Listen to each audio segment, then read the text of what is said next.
Good afternoon or evening, depending on what side of the pond you're on, and welcome to Cheerios, Polya. and so now, Jonny, is that Russian or Belarusian? That's a kind of, I sense a kind of dodgy translation of across the pitch in Russian. In Russian, okay. So we have been doing the Uber das filled intro when we talked about Bundesliga, so I thought that it was appropriate, but I wasn't even going to try to speak Russian. I have a hard enough time with English. Yeah, I mean, I meant to speak it because I'm a political researcher on that region, but I kind of rely a bit on Google Translate and stuff to get me through. Well, we're back here for another Belarus special edition, and my name is Phil Kennedy, and of course we have Jonny Hibberd, who runs the FC Isloch English account on Twitter, and that's at FC Isloch ENG. Correct? Yes. I always there's such an alphabet soup out there these days. Indeed. So we haven't been on for 2 weeks, so we're going to have to kind of fill people in on what's been going on. Two teams kind of separating themselves at the top. Yes, very true. So Energetic have kind of re-energized, if you like. So they are keeping pace with Barte, which I think is good because with Barte, you kind of get the feeling that the machine's starting to take over now. After a dodgy start, they're now looking quite good. And they won a cup as well. So they had a league win over Dynamo Brest, which was well deserved. Then they played Dynamo Brest again in the cup. And that was, in footballing terms, a terrible game. But in terms of the contest and the drama, it was a really, really, really good contest. And Barte nicked it in the last minute of extra time to the roar of 5,000 fans, which is such a novelty to hear these days. Yeah, I saw that. These guys, they probably shouldn't be there, but it's just a wonderful sound. And to be honest, even with what Dortmund are doing with the DJ and the kind of sound effects and things, it's still not quite the real thing, is it? Well, I watched it was the Dortmund Bayern game, and they had the piped in crowd noise, and that just didn't quite do it for me. Yeah. I'll tell you what I do think, though, because I realised it kind of crept up on me a couple of years ago. I think I was it's probably a Stevenage away game somewhere like Walsall or Chesterfield. And I was kind of thinking to myself, do you know what? I don't really watch football on TV. And it's true. I'm just not really a football on TV person. I mean, if it's certain teams, if it's Pompey on TV or something, I'll track down a pub and watch it. But I'm not really a football on TV person. So I started to really kind of look down a little bit on the kind of armchair supporters for whom, football is a TV program, basically. And it kind of rings a bit hollow to me that a lot of armchair fans at the moment are complaining about the piped-in crowd noise because it's not such a good TV program for them anymore. It's kind of funny. Well, I mean, I think, certainly here in the United States, it's really hard not to be a TV fan, if you will. I mean, you have your local club, and I'm a season ticket holder for my local club, but I mean, there's not a way for me, example, go to an Accrington game, I have to get that on iFollow, but yeah, and it's good that you can do that these days. I mean, I had 14 years abroad, and it was sometimes quite hard. It was sometimes quite funny going to like an Irish pub in Bratislava and saying to them, "Can you put on this Stevenage against Dagenham and Redbridge?" And they're like, "What's that?" And sitting there watching it in the corner of the bar with lots of confused locals looking on. So yeah, I kind of get it. Yeah, I'm sure that it's probably similar to the experience that we have once a month well, when we go up to our corner pub and, 5 or 10 of us or whoever many show up for our Accrington Stanley Supporters Club watch party. And then I bring my computer into the pub and hook it into their TV. And then there's 5 people in Accrington shirts standing around this TV watching the Accrington game at 7 a.m. And I'm sure whoever else is in the pub at that time has probably been there since last night and won't remember it anyway. Oh, that sounds brilliant, though. It's a lot of fun when we do that. But just from a TV perspective, one thing I will say is that so the singing aspect of soccer or football, depending on what side of the pond you're on, culture.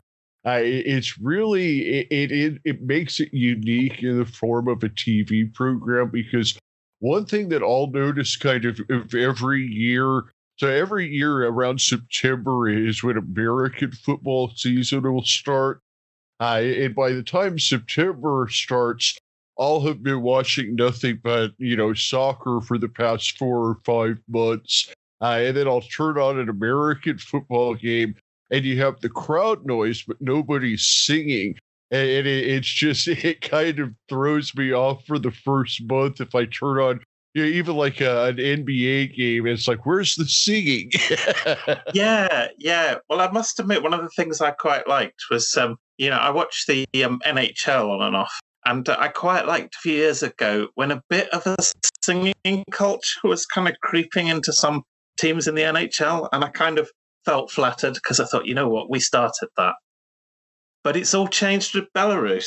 So in the Belarus League, I suppose the biggest news is we had our first 2 postponements, which were FC Minsk, and we talked about Neyman playing the friendly against themselves and so on. So Minsk have missed 2 weekends, which I suppose roughly corresponds to your 14-day quarantine or whatever it's meant to be. Yeah. They are back. Their game's been pushed to Monday, so I don't know if that's just giving people an extra 2 days to recover or something. But so we've got a full complement of games. But to be honest, we've had a couple of mysteriously depleted squads and a bit of a suggestion that other teams are suffering with this as well. So Torpedo this weekend, there were rumours that they had some players missing because of positive tests. So they were missing some players. And often there've been certain games where you get a feeling that the players are a bit distracted and don't necessarily want to be there. So that actually, I'm going to talk a lot about Isloch today, because I feel I've kind of earned the right to talk a bit more about Isloch. For sure, right? I know that they've kind of been struggling. They've dropped 2 in a row. That the thing that really sticks out to me is that they've fallen to -3 on goal difference. So that whenever I see a team fall to the wrong side on goal difference, that's obviously a concern. Yeah, so they have lost 3 in the last 4, but I would try and put that in some context that basically they have had some positive tests for coronavirus, we believe, but it's just been a really interesting story about how that's being handled there or mishandled. And I don't know whether it's a decision of teams to not really come clean about what's going on, or whether it's kind of the climate in the country where they're sort of officially ignoring it. Yeah, you had Isloch losing 1-0 to Dynamo Minsk with some key players missing. Makas is still missing, and then we ended up with Janosch out as well. We ended up with some key defence players missing too. Komarovsky limped off injured in that game, and they really, really did look out of sorts. And I have to bring in that tweet that you will have seen by Momo Yansane a couple of weeks ago. One moment, just to give a big shout out. If you are listening, or if you do listen to the show, Momo Yansane, we would like to get you on the show. So just an open invitation. Absolutely. Yeah. I mean, he comes across as very personable, and I think one of the great characters of the league. And he tweeted on May the 14th in apparent kind of state of panic. He tweeted these words: I inform you that several members of our club are sick with COVID-19. I wish them good health. I want sanitary measures, including quarantine, for several days before any continuity. So that was him 2 days before a game, basically. Right, yeah, I remember. Seemingly blowing the pot on this kind of number of positive tests. And it's since come out, I think the club masseur tested positive. But what happened after that was a bit strange, to be honest. Now, a lot of people, or some people, are kind of complaining about the way things are done in Belarus. I mean, for example, how difficult it is to get a replica shirt, those kinds of things, right? And we'll talk a bit more about that in a minute. I think what people have to remember is that the whole reason they're still playing football in Belarus is that it's not like other places. It is right. Really, really. I mean, I give you just an example of kind of the way things go on there. That's not football related at all. But I used to work for an organization in Poland, and we ran a project for some students from Belarus for a month, and they came over to Krakow in Poland. It's a fantastic place. Basically, I was told before they arrived that there would probably be at least one spy amongst this group who would have the job of checking on all the others. It's serious, right? And somebody had told me years ago, they said, you can always spot who the spy is because it's always the person that's trying the hardest to fit in and look normal. Yeah. And sure enough, there was a girl who was like volunteering for everything, doing everything right, but it was just a bit too professional. And we noticed that in the evenings, she would go out onto a park bench outside the school, talk to this other guy for about half an hour. Yeah. And we thought, oh, he must be her like handler or something, So just to give you a window, and we had to make sure there was absolutely nothing overtly political in what we were teaching them and so on. It's a country that's really, really not like the countries we know. Yeah, right, in Europe. Yeah, and I'm sure that probably most of the international players that play there probably understand that when they make the decision to go there also. You would think so, or you would hope so. But I mean, it must be also a culture shock for them. And the other slight thing... I mean, we've talked on the show before about... a guy having to move from, for instance, Madrid to Wolverhampton, and that being a culture shock. So I can only imagine, Belarus is just a whole other world. Yeah, I mean, what the club says is that they have done an awful lot to try to make Jansane's stay in Belarus a kind of as smooth a one as possible. The club provides him with a luxury apartment and so on. Zhukovsky, the coach, was kind of saying in an interview that that Jansane is expensive for them. He's a high-value player and, doesn't come cheap, but they see him as an investment. So I think that they kind of will expect to sell him on in a year or two. And word is, clubs are keeping an eye on him. I heard that Newcastle United are one club that... have a guy watching him, so that would be really exciting. But so he tweeted this message, this kind of panicked message about COVID, and I kind of took it at face value, really. But within about a day or so, there were figures from the club who were kind of suggesting that it wasn't him that was behind the tweet. They were saying, oh, his agent has been...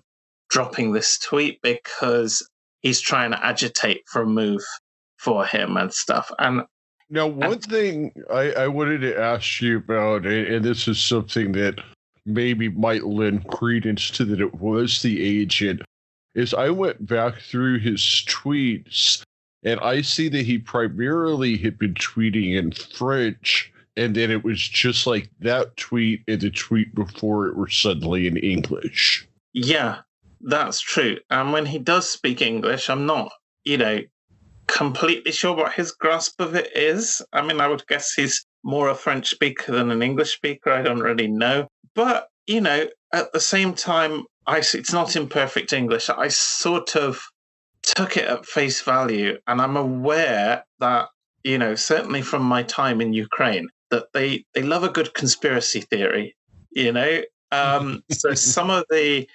theories you hear for, what's going on in politics or show business, and some of the things you routinely hear there are quite wacky, So I wasn't sure whether to think, oh, that could be true, or whether to think, actually, you know what, it seems like the club is trying to save face and doesn't want to necessarily be honest that people are having COVID tests. Whereas, of course, looking at it from a Western perspective, they should be having COVID tests, and if they can't isolate people effectively, they probably should be postponing games, I mean, it's happened in Germany with Dresden. They've postponed 2 weeks and now they're going to be back this weekend. And it's, that's not the end of the world, actually. So I wondered. Yeah, I don't think Belarus has ever been any kind of an example for how things should be handled in the rest of the world. I think Belarus is just kind of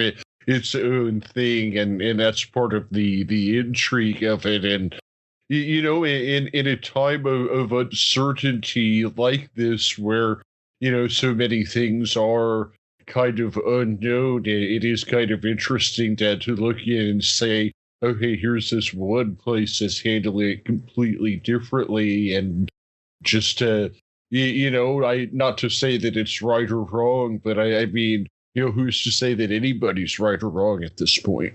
Yeah, it is fascinating. And, COVID is a hugely difficult thing that's been dumped on the world, and people have handled it this way or that way, and who knows. In terms of Belarus football, I mean, I kind of alluded to it in previous weeks that Belarus is not really a football country.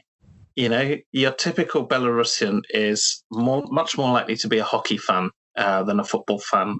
They quite like basketball as well, and so on. And Belarus has never been, particularly good at football. Their most famous player, of course, played for Arsenal, Alexander Hleb. But I mean, I think one thing that I was noticing is Bate has won 12 of the last 13 times. So I mean, they really are the PSG or Bayern Munich of the Belarus league. So seeing it as competitive as it has been this year is a bit of a rarity. Yeah.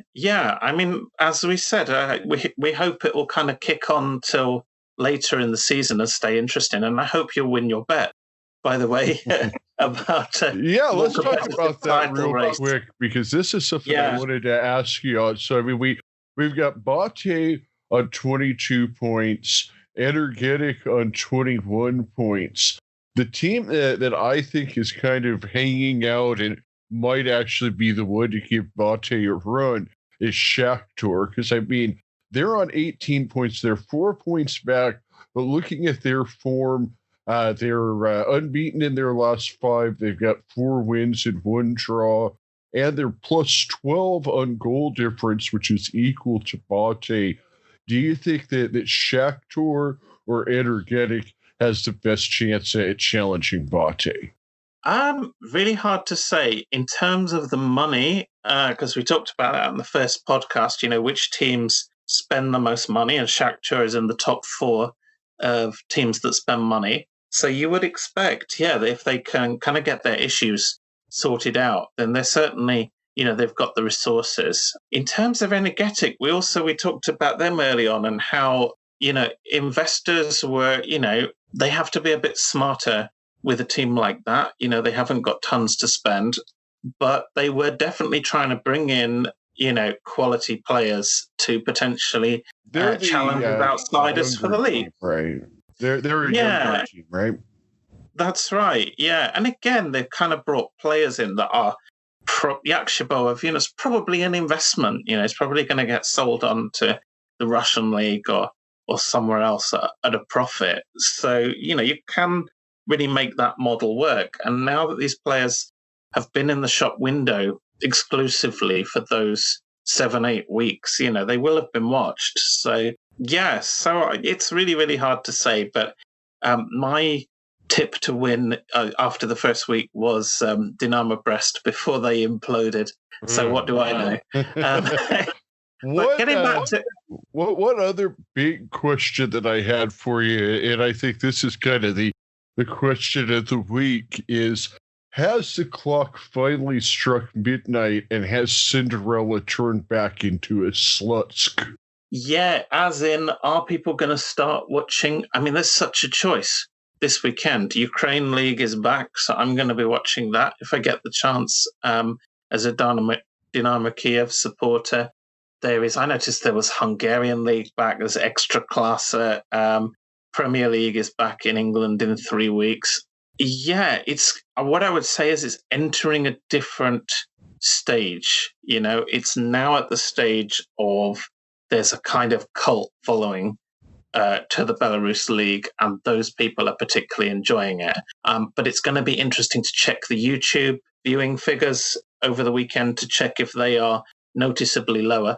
I mean, somebody was making the point that, because the Belarus Premier League made the decision to put all their games on YouTube, that it just makes it so easy to watch. And actually, Bundesliga in England, you need to have either BT Sports or you can watch it. I fished out my old Sky Bet account again. Still haven't placed any bets, but I watched a bit of Bundesliga on that. But it's still, in terms of ease of getting hold of the games, Belarus is still winning at the moment. And I don't know if that will change. And people are kind of saying, well, actually, you know what? Other leagues are missing the opportunity now. Like Ukraine League are not making themselves very easy to watch this weekend when they've got a golden opportunity. But yeah, I think you definitely see a sort of smaller, more fringe following. But the thing is, we've invested in it now. I mean, I have got, and I'll tweet for you when you post the show, but I have got now an Isloch shirt.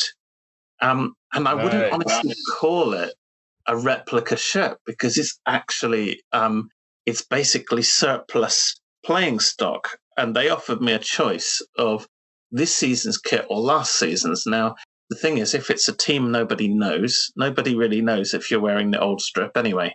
And I marginally preferred last year's blue away kit. So I got one of those.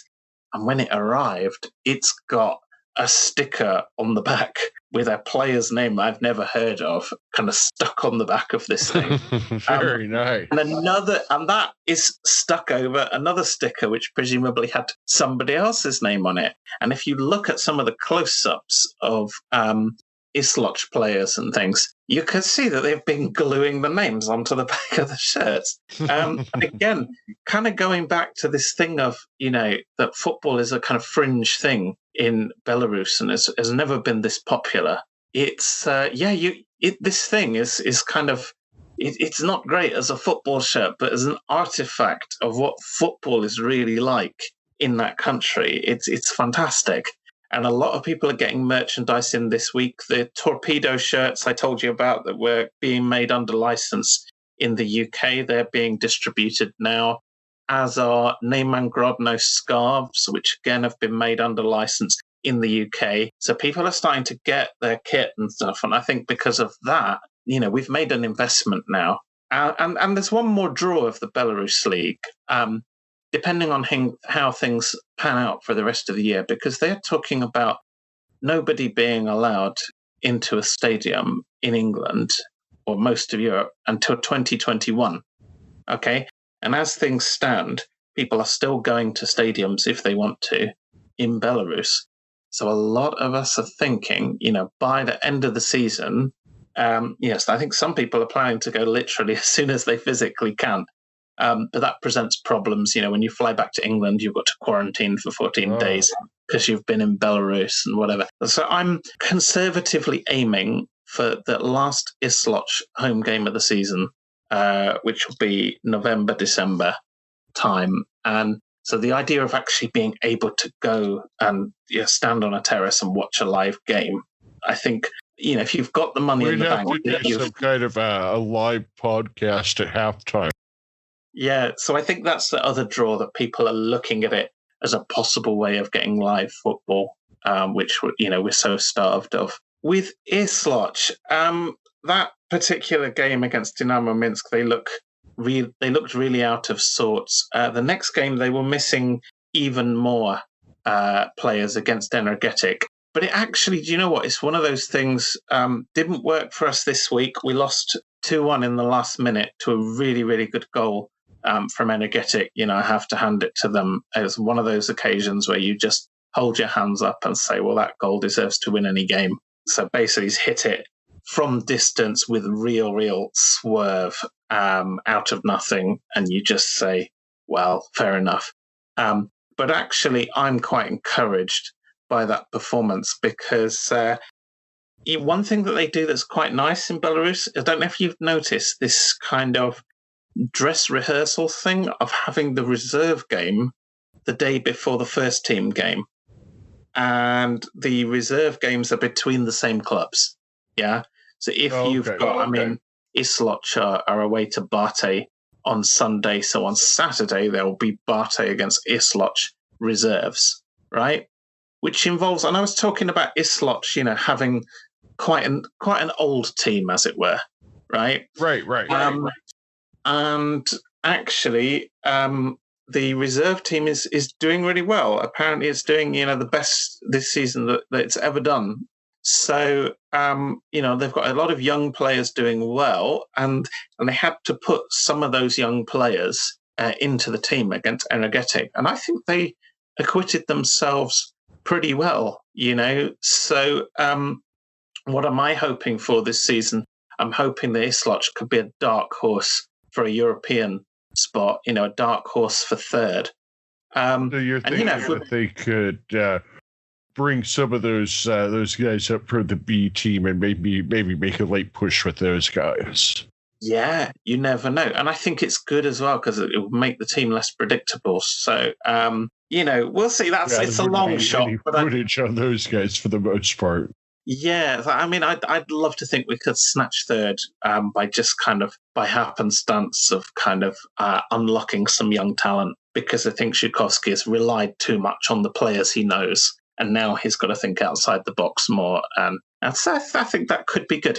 But I'm not expecting a turn-up in fortunes away to Bate, unfortunately. I think that's going to go the way everyone would expect. I still expect us to have 3 or 4 players missing. I mean, Komarovsky is a huge loss. Missing, some of our forward players as well. 2 out of the famous front 4 missing. I mean, that's hard to deal with for any team, I would say. Yeah, I'm just looking kind of at the schedule here, and certainly I think Energetic at Vitebsk is an interesting game. You have also Shakhtar against Dynamo Minsk. I mean, I think this was a must-win game for Dynamo Minsk, because, I mean, if Dynamo Minsk falls any further back in the table, I just don't think that they're going to get back. Indeed. I'm also looking to see if FC Minsk stage any kind of recovery. I mean, they've had 2 weeks not playing. I don't know if that's good or bad. They are playing the infamous Slutsk, which I noticed your colleague on the podcast has latched onto. So part of what I was getting at earlier when I made that little joke is that Slutsk have now not won in each of their last 3. They had a 1-1 draw with Rue Brest last week, and then they had dropped 2 in a row before that. So they've fallen from 1st to 5th in a 3-week period, and like you said, they're now going to play a Minsk team that necessarily hasn't been that great, hasn't been that bad. They've been kind of up and down, but they do have 2 weeks of rest, like you said. Yeah, so we'll see how that goes. But I think a lot was clicking with Slutsk in the early weeks. The eyes of the world were on them. Like you say, they're not going to be so much anymore. So, it may have been a kind of early season flourish that doesn't carry on. And apparently that's what happened a couple of years ago when they had a really good start. They kind of got this far and then got a bit of a nosebleed. Their 15 goals allowed is certainly something that's concerning. I think that defensively they don't seem to be quite good enough. Yeah, it's really, really hard to build anything like that.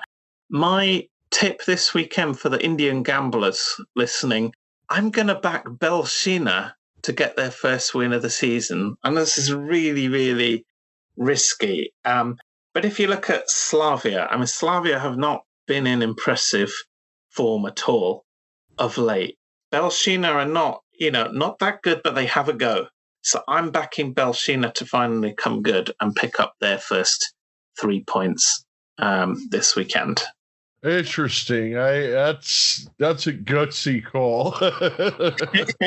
Yeah, I was just kind of looking at the games here this week, and I think that the one that kind of sticks out to me is two teams that are nearer to the bottom of the table.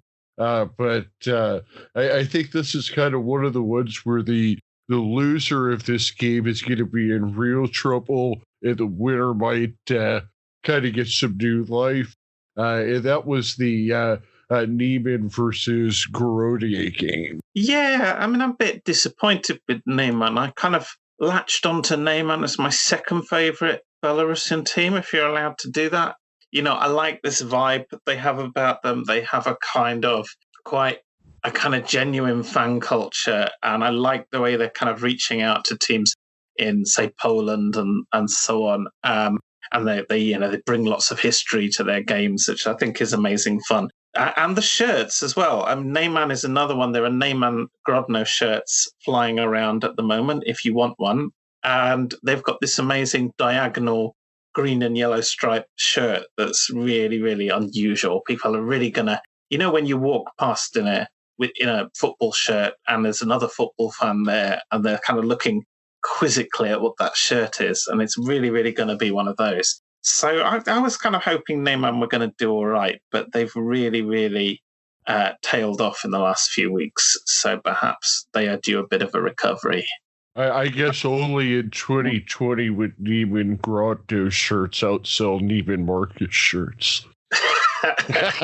There you go. Yeah, crazy. Yeah, but like I say, I think whenever I open my cupboard and see my Isloch shirt, I'll always smile a bit about 2020 and what was. Yeah, it's been a lot of fun, and we're going to continue to do these for the rest of the season. And if you haven't heard the Stevenage episodes that Jonny and I have done recently, make sure you go back and check those out. And we'll be getting together again next week to do another Stevenage chat and kind of go through the favorite memories you've had from the recent years at Stevenage. Great. Okay. All right. Well, thank you again, as always. It's been a lot of fun today. What's up? Thank you. Oh.